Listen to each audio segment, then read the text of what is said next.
ಪರೀಕ್ಷೆಯ ಗೋಲ್ಮಾಲ್ ಆಗಿದ್ದು ನಿಮಗೆಲ್ಲ ಗೊತ್ತೇ ಇದೆ. ಈಗ ಬೆಳಗಾವಿಯಲ್ಲಿ ಒಬ್ಬ ಆರೋಪಿಯನ್ನ ಬಂಧನ ಮಾಡಲಾಗಿದೆ. ಇದರ ಬಗ್ಗೆ ಒಂದು ವರದಿ ಇದೆ, ನೋಡ್ಕೊಂಡು.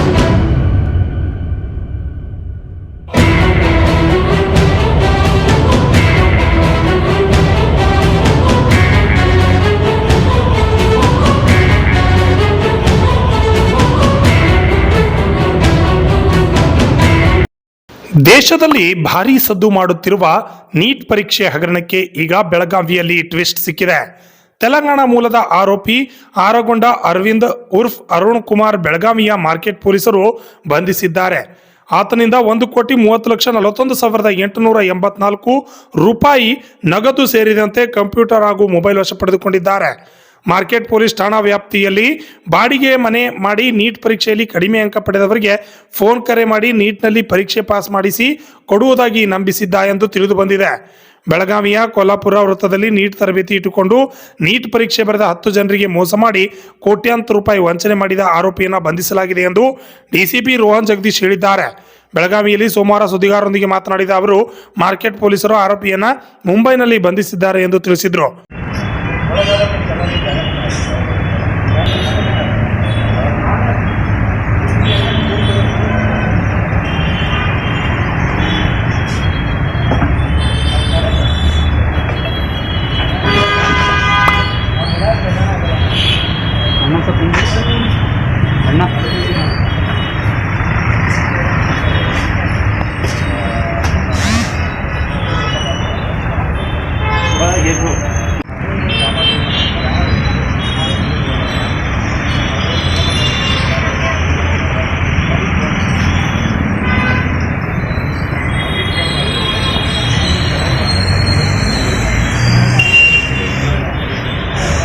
ಹೋಗಿದ್ರೆ ಅಣ್ಣ ಒಂದಿಟ್ಟು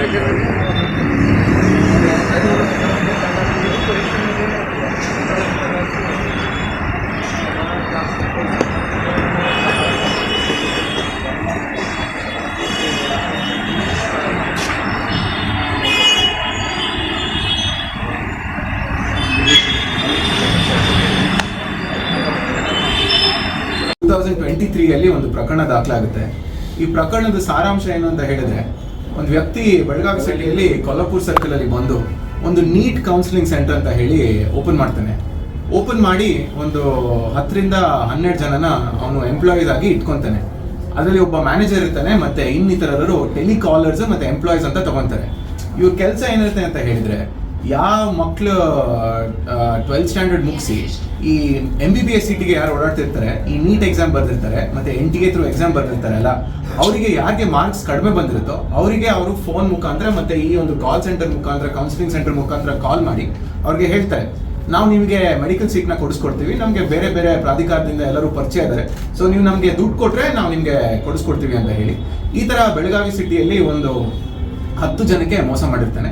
ಅದರಲ್ಲಿ ಒಂದು ಪಾರ್ಟಿ ನಮಗೆ ಕಂಪ್ಲೇಂಟ್ ಕೊಟ್ಟಿರುತ್ತೆ, ಮತ್ತೆ ಇನ್ನು ಬೇರೆಯವ್ರದ್ದು ನಾವು ಅದರಲ್ಲೇ ತೊಗೊಂಡಿರ್ತೀವಿ. ಒಟ್ಟು ಅವನು ಫ್ರಾಡ್ ಮಾಡಿರೋದು 1,08,00,000 ಅಷ್ಟು ಅಮೌಂಟ್ನ ಅವನು ಫ್ರಾಡ್ ಮಾಡಿರ್ತಾನೆ. ಅವನು ಇಲ್ಲೇ ಅಂತ ಅಲ್ಲ, ಅವನು ತೆಲಂಗಾಣಲ್ಲಿ ಕೂಡ ಮಾಡಿರ್ತಾನೆ. ಅವನ ಮೇಲೆ ಒಟ್ಟು ಪಂಜಾಗುಟ್ಟ ಪೊಲೀಸ್ ಸ್ಟೇಷನಲ್ಲಿ 7 ಪ್ರಕರಣ ದಾಖಲಾಗಿರುತ್ತೆ, ಮತ್ತೆ ಜೂಬ್ಲಿ ಹಿಲ್ಸ್ ಪೊಲೀಸ್ ಸ್ಟೇಷನಲ್ಲಿ 4 ಪ್ರಕರಣ ದಾಖಲಾಗಿರುತ್ತೆ. Shashidhar Kokatnur, AJ 32 Kannada news, Chikkodi.